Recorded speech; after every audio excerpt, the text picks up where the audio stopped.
Thanks to Bespoke Post for sponsoring this video. So that's how it's supposed to look. Yeah, that's definitely not right. Is it lower too?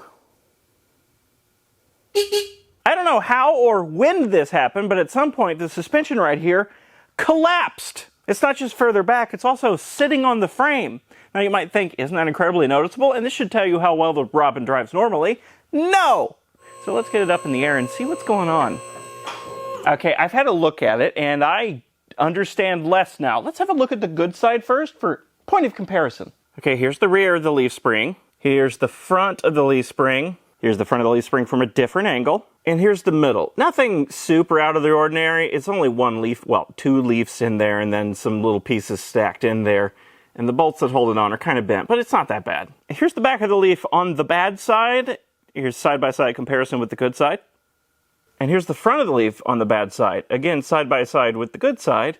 And here's the big difference. Do you see a problem here? Yeah, so it looks like the top leaf on this side, the one that actually bolts it onto the frame, is in two halves and is pulled apart by a couple inches. There are two castle nuts and a big nut up here on this front, but on the back half of this U-bolt is a single nut. Good. Okay, there's a lot to uncover here. See these two castle nuts? They're oversized. They're being used as spacers! Why are they being used as spacers?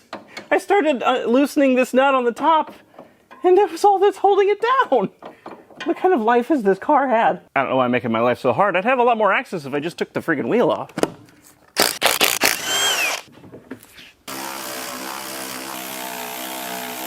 Good God. Okay, let's put some lubricant on there. This sway bar link is in the way, so let's get rid of it. Obviously, the reason that it's in the way is because the axle is pushed so far back that it's, jamming. That's not a castle nut, just a regular old lock nut that's too big and being used as a spacer. Again, what atrocities I'm finding in this thing. Now let's remove the front link, which will probably require some persuasion. Spritz it with some lubricant. No need for negativity. Why do I not have a ratcheting wrench set yet? What's wrong with me? The front wasn't so bad, but this one looks like it's going to cause me more trouble.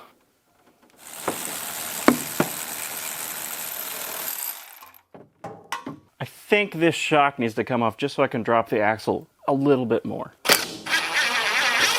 Oh, that was actually extremely easy. There we go. Okay, there's that whole mount. Interesting, the mud flap is attached to the leaf spring, and that is the leaf spring. Oh boy. Oh no. Yeah, we're going to ignore that for now. The U-bolts that hold this thing in place, I can see why there were castle nuts stacked up on here as spacers, because the threads where the nuts are supposed to go, all sorts of boogered up. Also, look at this. This looks homemade. This does not look factory made. Clearly this has been worked on at some point because of all that bodgery underneath there, but yeah, that looks homemade. So before I put this back in, after I get it fixed obviously, before I put this back in, I'm going to try to either locate or make new U-bolts to attach it. Now the leaf spring. It's broken. It's fractured right in the middle where there was a stress point caused by that locating pin in the middle, and it looks like it has been broken for quite a long time. I could tell that because there's rust on the shear line. Only the very bottom of the shear line here is not rusty. So maybe it's been almost all of the way cracked for quite some time, but only very recently completely split in two and started spreading and then caused all those problems with the rear suspension. Now, I don't know how to fix leaf springs. So I Googled leaf spring repair. Didn't know what I was going to find. First thing that popped up was a local shop that specializes in leaf springs. Not only do they repair leaf springs, they also make custom ones. So I called them up and asked them, without seeing it, what's your general turnaround time? And they said, 1 to 2 days.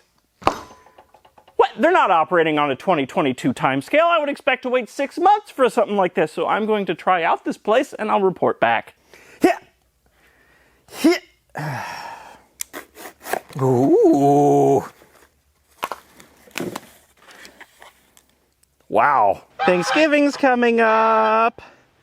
Are you ready for Thanksgiving? Why are you running away? Bespoke Post is a monthly membership club delivering awesome boxes of top-of-the-shelf goods. Every month, they introduce their members to cool new products, outdoor gear, barware, kitchen goods, and much more. Oh, it's a hammock! It's a hammock! I already forgot what I ordered. This hammock taught me how to do square knots. What you receive is based on a preference quiz you fill out when you sign up. The box lineup changes every month, and each box has around $70 in value in it. But you only pay a fraction of that price. Good job. 90% of the products in Bespoke Post boxes come from small businesses, many of which are based right here in the U.S. To get 20% off your first box, go to bespokepost.com/agingwheels20 and use my code agingwheels20 at checkout. What was that? Thanks again to Bespoke Post for sponsoring this video. I can't get up fast, but I'm ready for you. I got my leaf springs. They made me 2 brand new leaf springs from scratch and 4 brand new U-bolts to hold them in place. The place I took them to was called St. Louis Spring Company, and leaf springs are all they do. They do leaf spring repair, and they make completely new leaf springs like this one here. I'm super happy with all this. It only took them a couple of days, and would you like to guess how much all of this costs? $342. I was blown away by the pricing and the timeline. These guys are operating from at least a decade ago. There's no way that a company like this, with that turnaround time and those prices, exists in the year 2022. The only thing that gives me mild concern is the old Robin leaf springs were tapered, and these aren't. So they're probably going to be a little bit stiffer than the old ones.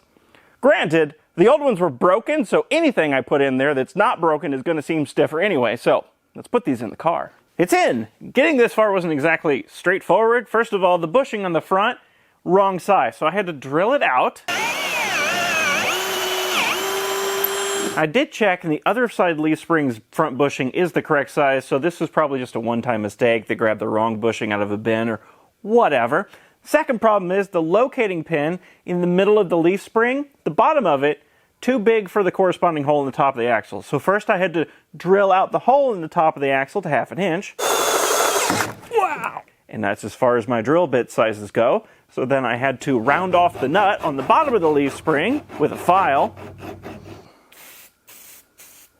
And now I've got the leaf spring bolted in place, but not bolted to the axle because there's a new problem. This is a brand new leaf spring that has not had any time to settle, and it has a very pronounced arc, as a new leaf spring should, which means the axle is pushed too far down, so I can't reattach the shock mount or the anti-roll bar mount that actually sits on the top plate here. And I can't push the axle up with this transmission jack because as I push up on it, it pushes up on the whole car, which will knock it off the lift, which is a problem. So I need to figure out a way to pull the axle towards the frame so that I can take up the slack in this arc, reattach these two things, and get this whole thing back together. Okay, this is actually simpler than I thought it was going to be. First thing, I loosened the rear bolt on the leaf spring. I had it too tight and it wasn't allowing the leaf spring to move very much. Then I did jack up on it with this, and it did lift it up slightly off of one lift post over here. About a centimeter or so. And I'm very close to being able to fit this in here. All I need to do is pull down on the Robin. So I've wrapped this ratchet strap around the frame rail, and I can put my foot through the foot loop on the bottom here, and just pull down on it with my hulking body weight, and hopefully I'll be able to slide this shock mount in. This is hard to do. In place. It's almost there. Where's the hammer? Forgive the heavy breathing. I'm being a trapeze artist on the bottom of a Robin. I just combined Robin and Trabant. All it took is a little ingenuity and trapeze work.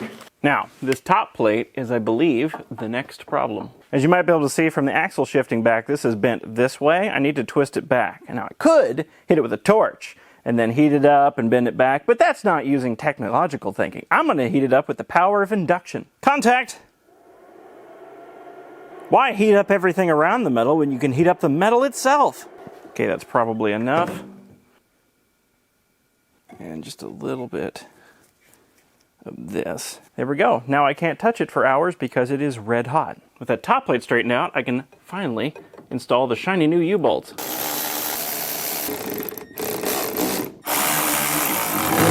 And before you say anything, yes, I realize this bushing is completely shot, but I don't have a new one on hand. I'd have to order it from England, and it's winter. I'm not going to be driving this car anyway, so it doesn't matter. That is the left side done, the problem side. Now, those absolute jerks at the Spring Company made me a second matching leaf spring for the other side, so I won't have a variable spring rate side to side, which means I have to now tackle all the rusty crap on the other side of the car, which I don't want to do, but it's for the betterment of the car, I guess. All right, let's get to it. That's the wrong size. Good start. That is more than a little loose. The shock mounts and both of the leaf spring mounts are bolts supported on one side. This is not a heavy-duty suspension setup. Not that it was ever intended to be. It's a Reliant Robin. It weighs 2 ounces.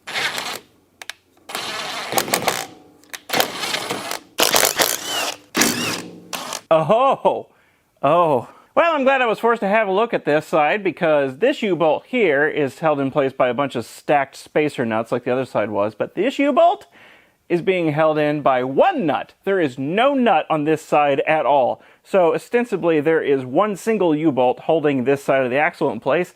So it's a good thing I got replacements. Just like with the other side, I'm going to start out by loosening these with a wrench. Maybe even a breaker part. Need some more lubricant.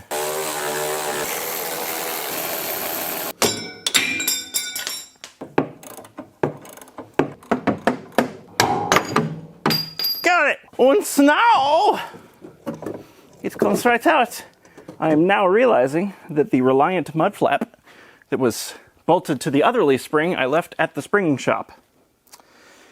Should I go get it? It's kind of destroyed. I'm going to leave it. Now in with the new, but before I can do that, I have to drill out the alignment hole for the locator pin. I have to round off this nut, and I don't have to drill out this bushing here because this one is the right size.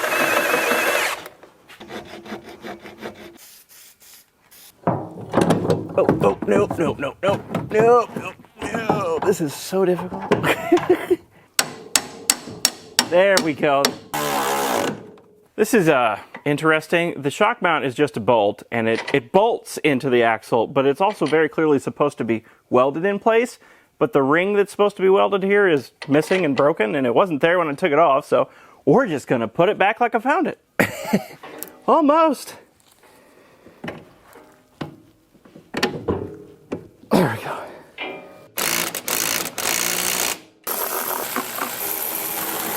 Just like on the other side, I don't really know how far down to tighten these U-bolts because they have a seemingly unlimited amount of stretch, and I don't want to break them. So I'm just going to tighten them down to a point that feels all right, I guess. Downside of the Robin being as light as it is, it takes forever to get down off the lift. This is as fast as it goes. Well, it is definitely sitting higher, no question. I expected that. These are brand new leaf springs. They haven't had any time to settle. And I think that side wheel is just a little bit further forward in the wheel well than this one. And I think the axle is shifted that way by about 3/4 of an inch, something like that. But there's no alignment. So it's just going to stay like that. There's no lateral link to adjust the lateral sway in the axle. There's no way to align the wheel front and back without physically modifying the leaf spring. So it's just going to stay like that, and it's fine. Now, the best thing to do now would be to drive it around a bunch to break in the suspension. But what I'm not going to do is drive it around a bunch to break in the suspension, because since I started this, it has snowed twice, which means the roads have been salted twice. And I've seen the underside of this car. It'll dissolve. So I'm not going to break in the suspension right now. I'll do that next spring. Unfortunately, it's time for the Robin to go into winter storage, at least until we've had sufficient enough rainfall to wash the salt off the roads. Then I want to drive the crap out of it like I normally do. Thanks for watching.